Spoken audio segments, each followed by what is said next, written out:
Hello again, everyone, and welcome to this second match of Day 6 of the 10th Alliance Tournament. This is Ravy here with Kill 2, and we're bringing you the next match, which is HUN Reloaded and Nulli Secunda.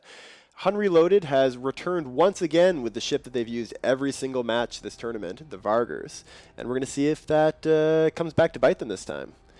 Yeah, we were talking before the match. I've been championing Nulli our whole commentator trip so far because of winning with broadswords and then winning with Dominic's, and we were wondering today, in going into a match with HUN, whether or not you would expect Vargers, because you have to at least consider it. Yeah, you have to consider it. You know they're willing to do it, and you know that they're aware of what they've done so far, and kind of it's cool meta stuff going on there. But we weren't sure what Nulli would do in response, and they brought ECM. They brought Rooks and Griffins, and they might have themselves a pretty nice counter for it. But both teams are really solid, so it'll be interesting to see. Yeah, these are solid teams across the board. The match has now begun. If these Rooks and Griffins have a lot of Mimitar jammers, then they could really disable. We're seeing ECM applied now to the Vargers. We'll see if it actually hits with these Vargers shooting.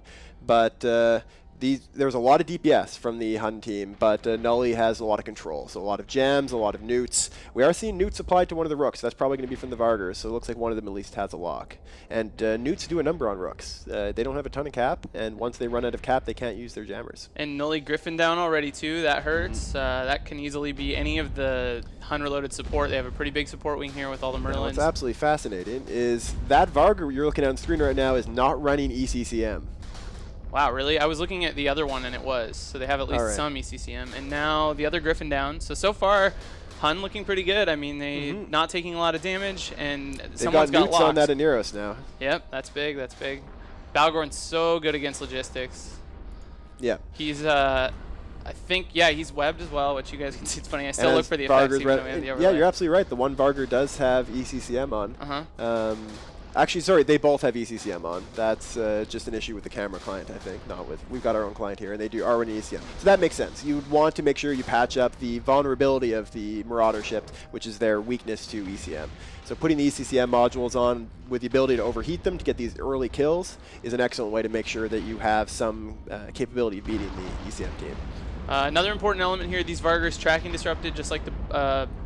Vindies were last match, and that's probably why the Oneros is going down sort of slowly. He's mostly taking damage from the support probably, and not the Vargers, because they were they're still moving pretty quick actually for having to track with tracking disruptors on them. Yeah. But he is going down. He's not doing well, and still Nulli having a hard time getting any damage going against HUN. They're working on that Slipner. He's been neuted and pinned in the middle of the arena since the beginning of the match, but they're really not able to get through the logistics. Yeah, once his hardeners drop, he's going to go down a bit faster. It's a very good chance that he's also running a ancillary shield booster, as well as having the logistics. But once that goes on to reload and once his hardeners drop from all the newts on these Balgorns, we are going to see him go down. But by then, the Aneros will be down for Nulli, so that's going to put HUN into a very strong position. And again, a Rook taking damage now as well, and that's big. This is an interesting team. It's not one of those teams where they have to have a complete ECM lock on the whole match. So losing a Rook potentially could have been okay, but now they're down to so few ships that it really does hurt really bad. The issue is also that Vargers are excellent ships to go up against Balgorns with. They don't use cap for their guns. They also don't use cap for the shield boosters as long as they're using the ancillary ones. So you're not going to be crippled by the newts in the same way that a Vindicator team, for instance, would. Right. Or a Paladin team. So once you start taking these Rooks down and now the Griffins are gone, they can handle having some Balgorns in the fight. It's not going to be the end of the world for them. And as we see the Rook go down. We've talked about it before, but with these teams that rely heavily on ECM, which the Nulli team does in this matchup, if not all the time, once you start losing those ECM ships, you get a bit of a snowball effect. Either way, whichever team starts, get those early kills, gets a snowball effect. And so it becomes very difficult to come back from early losses like this, as we see the second Rook now going into armor with nothing to rep him. And some cool piloting here by HUN. I noticed that while the first Rook was going down, he was probably going down to support and maybe one of the Vargers. The second Vargar had actually gone out, neuted, and tackled that second Rook and started working on him to begin with. So they were putting cap pressure on the entire Nulli team kind of throughout that entire exchange, which is, while they're working on the Oneros, while they're working on a Rook, they're moving on to the second target, kind of looking at keeping control of the whole match. We do now have all of the ECM down for Nulli. There is newts and webs on the Scimitar for HUN Reloaded now, so one of the Balgorns has gotten within range. But I think it's going to be too little too late. They're probably going to be able to bring down the Scimitar and the Sleipnir, because by now both of them, the Scimitar is taking a lot of damage. boosting himself, though, with another ancillary booster. The Sleipnir is actually looks like he just finished a reload because he's getting boosted up again. Someone tracking disrupting the Scimitar, that's kind of an interesting choice. What do you think about the fact that Nulli shot at the Sleipnir for almost the entire match? The Balgorns were there presumably shooting the Sleipnir for the entire thing, it looked like. How do you feel about that? If they couldn't get a hold of anything else, then it's a fine choice. It's definitely a weaker tank than the Vargurs. So if your choice is between the Vargurs and the Sleipnirs, yes. If they could have gotten a hold of that Scimitar earlier with the long webs from the Balgorns, then they really should have done so. As we see one of their Balgorns dropping into half armor.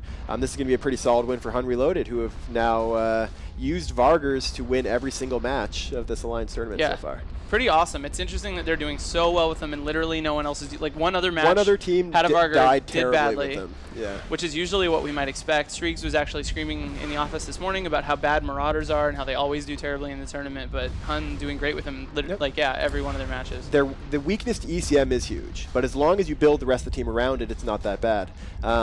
You'll notice this team only has 2 races of Jammer types, so it's got Minmatar and Caldari, so limiting the number of races is a good way to fight ECM.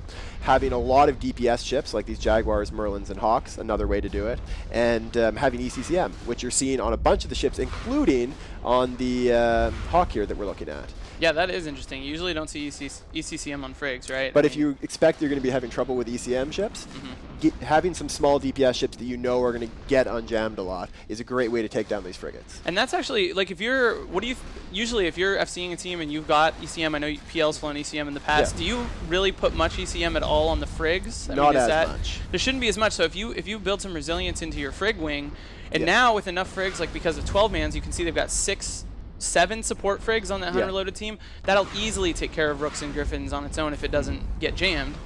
And if you put those ECCM in there, jamming all 12 people is going to be really difficult. So yeah, putting ECCM on the small ships is a great way.